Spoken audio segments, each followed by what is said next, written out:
Brock, thank you for joining me today on Pop Culture Unplugged. Yeah, thank you so much. I'm really excited to be here. How's your life been the last few weeks now with the monster, the Ed Gein story, like everything with you? Yeah, a lot of I'm getting a lot of memes, a lot of gifs Okay. being texted my way of Leatherface, and I mean the reception to the show has just been incredible. As a fan of the Ryan Murphy shows myself, um, it was a really unique experience, and I think the way the show's being received and also the message of the show is really resonating with people. But as a horror fan, what's really cool is obviously being able to say that I've stepped into playing Leatherface and obviously specifically honoring Gunnar Hansen's performance as Leatherface in the first film. Kind of a unique opportunity, and I've been a horror fan for a long time. I love our community, and I feel everything is positive. I don't think anyone has had anything. Oh, I wish you had done it this way. Everyone has just been like, I saw what you did. This is exactly what Gunnar would have wanted. And that kind of feedback means everything because when it comes down to it, this show and these stories are put together by people who are fans of this genre. All of us who participated in it are fans of this genre. And so it's really important as fans that it's so well received by the fans. And it really seems like it has been. No pressure. Favorite horror movie? Favorite horror movie? Yeah, it honestly really depends. I was telling my partner Cameron today, I would have to say later in life, right now, Halloween 3 Season of the Witch is really up there. It's everything I want in a Halloween movie and a horror Mm, film specifically. It's vibey, it breaks formula. And I love that film so much also because the intention there, not unlike the Ryan Murphy stuff, was to make the uh, Halloween films an anthology series. And they unfortunately got a hit right out of the bat. And so it kept going back to Michael Myers. But Season of the Witch is so fun. mm, Um, yeah, I love the mask designs. I love everything about that movie. mm. How about you? See, Can I ask you? sure. I mean, I'm a huge 90s fan, so I always go with the original Scream for some reason. Oh, we were just watching that last night. Yeah. Great. Absolutely great choice. Uh, Wes yeah, I Craven's enjoy. can't go wrong. I mean, would you put Final Destination as a horror movie? I would. I mean, having a Yeah. toddler, it's now my life. Uh, So I'm pitching Final Destination Junior right now. So yeah. in which a dad has to follow his kids around and keep them from killing themselves. That's right. That's right. But I mean, No emails back. definitely Scream. Oops, definitely Scream though. Scream's good. Did you? Yeah, that first Scream is. I mean, I The like all of them. original, the original. Yeah, So yeah, yeah, yeah. No, it's a good one. definitely. Let's jump a little bit more into your background before we jump more into the You show got too. it. Like, what drew you to the acting world and everything, voiceover Yeah. work, and how did you like from that go right into something like Leatherface? Sure. Yeah. I mean, it is kind of crazy, right? I say the Leatherface thing is like a dream I didn't even know I could have, which is obviously the character is so iconic that, they're in conversation right now about a feature film. The character, the franchise aren't going anywhere, but the idea that I got to play like the original Leatherface and Yeah. also play Gunner, that's crazy. It's wild. I've been acting most of my life. I'm from Las Vegas mostly, Okay. and so I did a ton of theater out there. I was very involved out there. Got my start. Moved out here. Went to college. Have a background in sketch comedy. Second City, and so a lot of my acting career was theater based or theater focused or live Okay. performance focused. And then out of college, I had an opportunity to actually do like a live performance job with the Disney parks at the Disneyland Resort. And I was a voice performer for one of the characters in this really kind of immersive thing. And it kind of opened the world for me, kind of opened a lot of doors. And I loved it more than anything.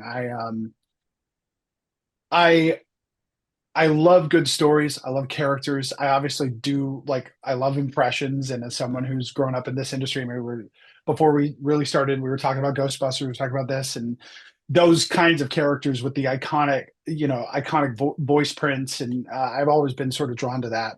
So primarily my career has been behind the mic, behind the camera, Mm. doing voiceover. I'm also a voice match artist for some legacy characters for Disney and some other companies. Um, I actually had a chance to do. I was the sound alike for Venkman and Dan Aykroyd at the Ghostbusters maze at Halloween Horror Nights a couple, almost 5 years ago now. Yeah. And that was amazing. And that was another one of those like, who would have thought that that would be something that you could even do?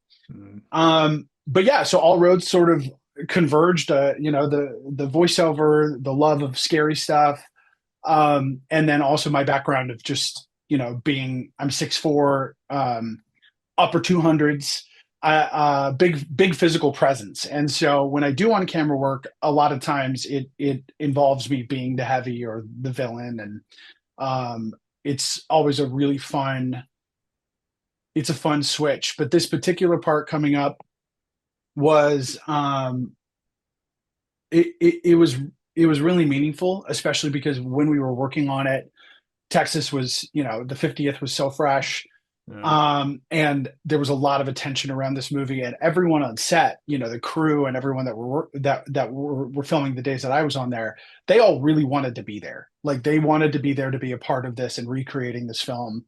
And in some ways, what was really cool about it was it feels like it was the experience that Gunnar and the original crew should have had. Yeah. Um, Famously, Texas Chainsaw was like a nightmare set. My version of it with Ryan Murphy Productions and Ian and Max was a Yeah. dream. I mean, I joked after I'm retiring. It was the best on camera experience. I'm not even being facetious. Yeah. It was the best on camera experience you could ask for. Everyone was there. They wanted to be there. We were shooting around Christmas time out of the Disney Ranch for some of the stuff. So there was a lot of opportunity for people to be cold and upset, but we were all having too much fun. Covered in blood, running through the dark of the chainsaw. I mean, that's what 7-year-old me would have lost my Right. mind, Yeah. right? Any pressure playing Gunner? Yeah, there was my own pressure. I mean, I wanted to get it right. I did a lot of research. There was a documentary that came out around the time I was filming called Dinner with Leatherface, and I'm very big on like I just glom to anything. That's probably my voiceover background because so much of what we do is Mm. process information and audio data. But I was really trying to do the best I could to get in his head behind the mask. And there obviously were a couple moments in the show where I take the mask off and I am playing Gunner, playing Leatherface. So that was it was definitely a challenge. I was really fixated on there's one scene in episode 4 where Gunner with the mask on is talking as he's starting to get into the Leatherface voice. And as a voice actor, I was like, okay, well, Leatherface doesn't talk. Right. And Gunnar didn't sound like Leatherface. So I was really like trying to figure out if the Leatherface sound, which some people have called a squeal, my friend Chris calls it like a Leatherface battle cry, that vocalization he does, that what would that sound like if that was spoken on, right? And it's interesting. It's not unlike the placement is not unlike where Charlie's placing the Ed Gein voice with Mm. just a tiny bit of that falsetto. And I think weirdly, it just kind of, especially when we're intercutting stuff, it really just made a lot of sense. Mm. So, because so much of the show is what inspired the creation versus um, who really is perpetrating these stories, which is the audience. And I think Mm. that's again going back to the fan thing, going back to that message of the show. I think is really particularly um, something to chew on. Mm. Leatherface pun Definitely. intended. But Did you yeah, I go? was really focused on the sound. Did you go back to watch like any like highlights or clips of like Texas Chain Massacre Oh, or even like Hansen behind the scenes or anything like that? yeah, yeah. So there's not a whole lot of Gunner. That's what I I mean, figured. there are stills. It was not an organized set. So back in the Right. '70s, it was not. I mean, I think that there's maybe some 8 millimeter stuff. Yeah. Um, he had poetry published. He wrote a book called Chainsaw Confidential. I went and found anything. Interviews with him at conventions before he Yeah. passed away. He was really fan forward, and again, that's also stepping into this role, something that like you know, you don't own these iconic characters. We're all stepping into it. However, the one exception is Gunnar did own it and created it. And so, um, taking all those cues off of who he loved the fans. I mean, he was really present. And as the film, continues to gain popularity and gain an audience, um, those original cast members and crew members every year. Unfortunately, time goes on. So it was really important to me to try to figure out Gunner's headspace, because there was not a lot available. There are a lot of rumors and apocryphal rumors and some tension. Um, it was clearly not something that Gunnar had set out to do. Like, a couple versions of the story exist, but the one that I was told to me was, originally there was another actor playing Leatherface in the film in Texas. Gunnar was in town. He was acting, but it wasn't necessarily maybe something that he thought was going to be a career. Again, in the 70s, same height as me, which 6'4" actors and up were really, few and far between. And when you have broad shoulders and are a specific size, it can be really hard to break in because you really need a specific role. So the original Leatherface allegedly was drunk, didn't show up to set, and it was either Toby or Kim Henkel had run into Gunnar and thought it'd be perfect for the part, and that's sort of how it happened.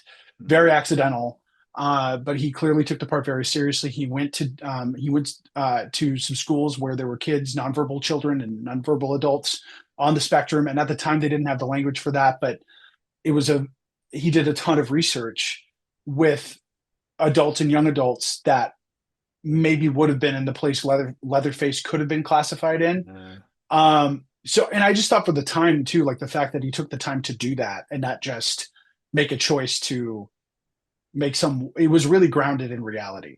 As like outlandish as the film is and outrageous and shocking as it all is. I think putting the pieces together, Gunnar was building a performance based on someone with some severe autism impacts. And as an actor myself who has autism, I could see those through lines.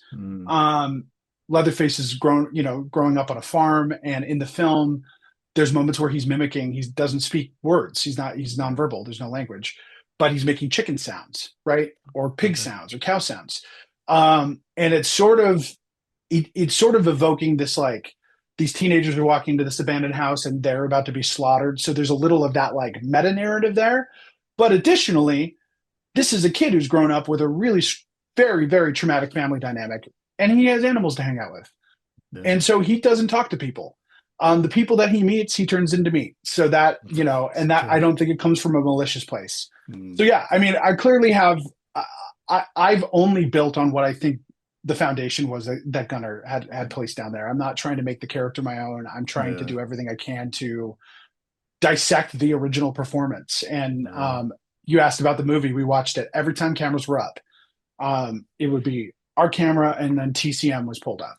And so Texas Chainsaw Massacre was playing in my trailer. Right. Every time I was in between takes and days, it was something I was constantly going back to. And every time I would watch it, I would discover something like a glance or little things. Because when you're really watching that performance, there's a lot of brilliant subtlety there. Out of all these like horror villains, 50 years later, why is Leatherface like one of the top ones, you think? I think what's scary is the idea that, somewhere in the middle of our country, somewhere in the middle of our town, maybe not directly neighbors, but not too far from civilization, you could just walk into a situation like this. And I think, and that does tie into, sort of the Ed Gein lore, which is like what made him such a fascinating figure in American history was like all of these things, some of which were, again, like allegations that happened at the same time. Maybe he didn't do, but the fact that this could happen here. And so I think that's what Texas Chainsaw Massacre, it sold itself, with the John Larroquette opening and on this day this happened. People thought it happened. Yeah. And I think that they really did. Yeah, I think that was the thing that Toby did that made it really smart, which was, well, this couldn't have happened here. And then as it goes on, you start to go, well, wait, this actually could happen. And so I think I love slashers. Jason Voorhees is up there for me. Freddy Krueger's up there for me. What makes Leatherface so scary is there's no supernatural. There's nothing. Right. There's nothing otherworldly. It's your next door neighbor. It's a couple towns away. It's isolation. It's American isolation. It's poverty. It's a lot of stuff that as a country we've turned our backs to. Mental health issues. and a lot of these things. And I think it's the ugly parts. And again, Toby was making the film right on the cusp of the Vietnam War. Um, and there's so much carnage on the news. And I think we're back there again. I think where we are now is, even on social media, we're seeing things that 10, 15, 20 years ago, we would never have just casually seen these Right. things. You're right about that. Um, it could happen, and that to me, that's you were asking like, what is it about this? Like, it could happen. There's Mm, nothing about this that makes me go, well, that's ridiculous. It could mm, absolutely happen. Yeah, yeah. everything that's Yeah. presented in this film seems pretty feasible. Mm. Now, as an actor, like, how did you balance, an iconic horror legacy, but also you want to try to make this character a little bit your own too? Well, again, I did want to. I It really was not a typical acting role. I really did not want to put my own mark on it. Okay. I really, really, really wanted to try to preserve down to which hand Gunnar held the chainsaw in. Mm, Um, the vehicle and the purpose of this was to really pay a direct homage to Gunnar's performance. There were some things that opportunities or things to flourish, but I think it's all there in the performance. I think he's connecting with the fear. Part of the Leatherface fear is, I joke, it's sort of Home Alone in reverse from his perspective. yeah. He's having a family dinner. His brothers brought some people home. They're now breaking out and breaking stuff, and so there is a little bit of that primal like, what's I'm going to get in trouble, right? And Mm, so I think tapping into that a little bit. But again, my performance was built off of Gunnar's, and I did my best to try to bring in little things. And there were some moments where like Gunnar has this great thing, and one of the scenes where in between kills, he's like nervously looking out the window. He's in a room with chicken coops, and he does this thing over the teeth, like just this nervous tick where he's and I don't know. There's no way to confirm it if the prosthetic teeth he had were sliding down and he was like fixing them, adjusted it. Yeah. or if it was a choice to make it like licking his lips a little bit or salivating. It has multiple reads. Mm, So I tried to work that in there because we had the prosthetic teeth. That was the only thing that was custom fit to me were the teeth, and that was done by AFX. Speaking of Freddy Krueger, that was David and Heather Langdenkamp. They run that prosthetic shop, and Heather was in Nightmare on Elm Street, oh and wow. David was one of the chief designers of the Krueger makeup. So it was again every aspect of this was sort of like as a fanboy, I was like, this is ridiculous. Like I'm sitting in the chair getting fitted for my teeth, and I'm seeing all these Robert Englund casts of his face from the different films. Um, yeah, it was really cool. But as far as my time as Leatherface, um, for this one, I really wanted to focus on paying homage to Gunnar, um, keeping the gestures grounded, and then informing the howls, informing the sound, informing the fear. Mm. Speaking of, you mentioned like the prosthetics and costume. Yeah. How long did it take you to get into like a character like that? Well, I mean, the physical stuff was really easy. I mean, Yeah. we had an incredible team, Josh and the costumers and Corey, and Ben. The whole team there was amazing. I had a whole team helping me because Okay. when the mask goes on, Yeah. you kind of see it here, the peripheral vision's really limited. And so the role was very physically active. We were, running in different costumes, in different masks at night. So we had an incredible stunt team also helping me. I was doing everything, but I had an amazing team around me, making sure I wasn't gonna like run off a cliff like Wile E. Yeah. Coyote. But once you're in it, the mask does the work. The mask is based on the Bob Burns design.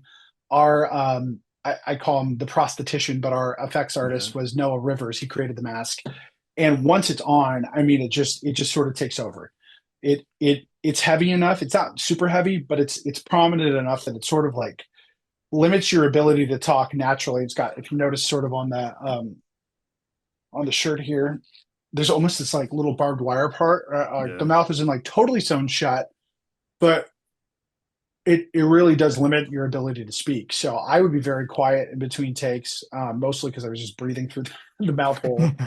Um, but yeah, once you have the chainsaw in your hands, that's it. That's game over. It Mm. was and I will say our director Ian Brennan and Max Winkler, um, they they would just let us go. Mm. They were so they were incredible collaborators, and they were empowering, and also in that we were doing these homages, there was some level of, hey, you clearly know this character, so go for it. And in one of the scenes, you can hear me screaming.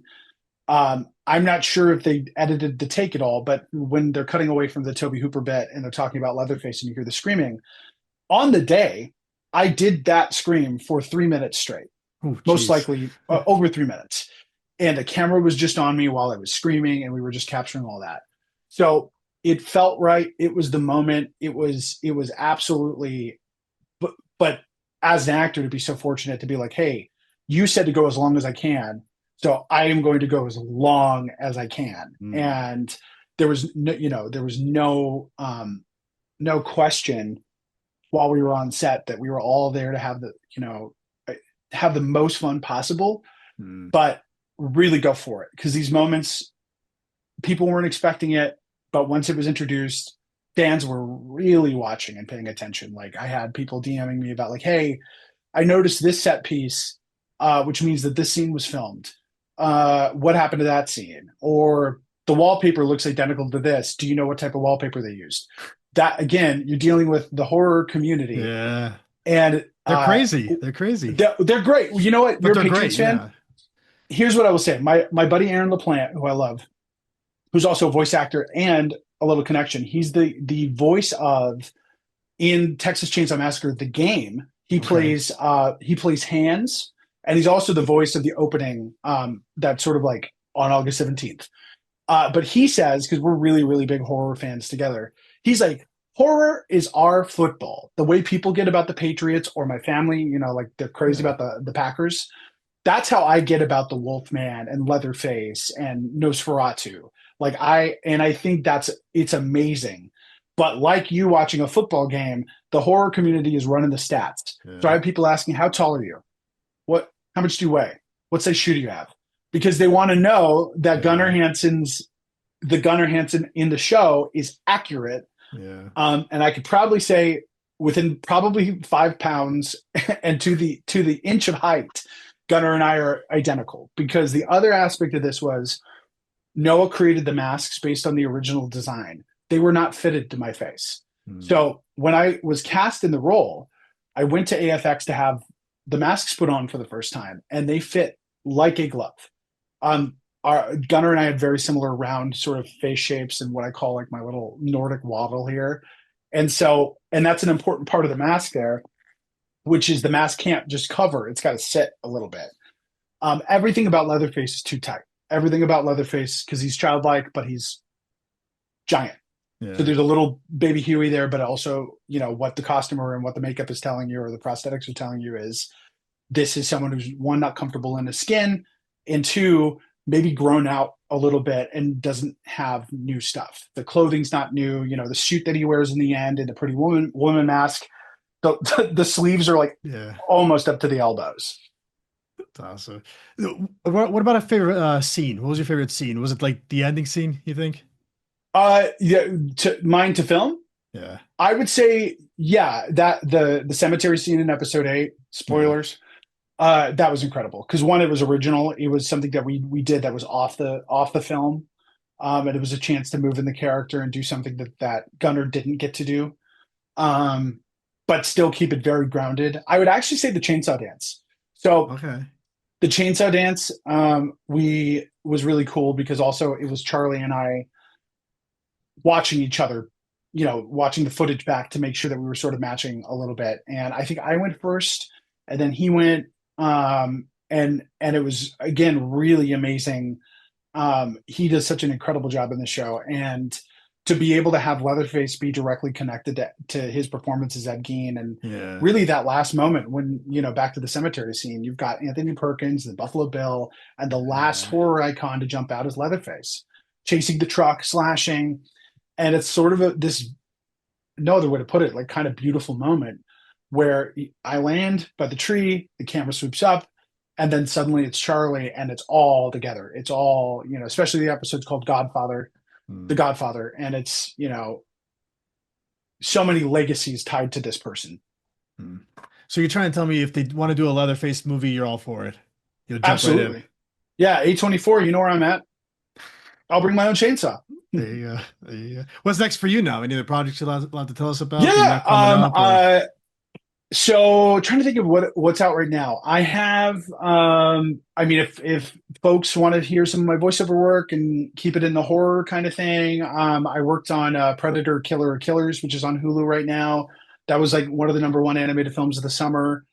Really awesome. And again, kind of keeps us in that genre. Um, I'm working on an independent horror film in a couple of weeks in November called Stegosaurus, which is really cool, and I'm excited to talk more about that when I can. Um, but yeah, I mean, I definitely am busy, and there's That's going to good. be if people want to follow me, Brock Talks. I post about stuff as soon as I'm able to. Amazing. Last question. What are you hoping for when Yeah, the fans tune in to watch like the series? What are you hoping they get out of it? what do I hope they get out of it? I hope they get, I hope they get scared. Hmm. I do. It's Halloween season. Right. The show has a message, and I think it delivers the message. My own personal hope is that maybe someone gets a little creeped out and scared because the series does an incredible job tying in, the horror genre. Um, but on top of the message again, which is like, you know, especially with true crime and horror, Yeah. the reason this exists isn't just the inherent evil in all of us, it's that there's an audience for it. Right. And so I would say if people are tuning into Monster, I hope they get what they want out of it. And for me, I imagine it's to be scared. There hasn't been a bad season. Yeah. Every one of them, if you watch them all, they've been great. Every one of them is absolutely unique and Yeah. super excited. I know they've announced the next iteration with Lizzie Borden, and I'm very very excited about that. They did even include, if you get to the end of the series, they let you know that the next monster is Lizzie Borden. So I'm really really excited to watch that one because that's again, you go back to Yeah. these icons. Yeah. I think it's exciting. Amazing. Brock, I want to thank you for giving me a few minutes today. We'll have to get you back on with the other projects. We'll talk more about it.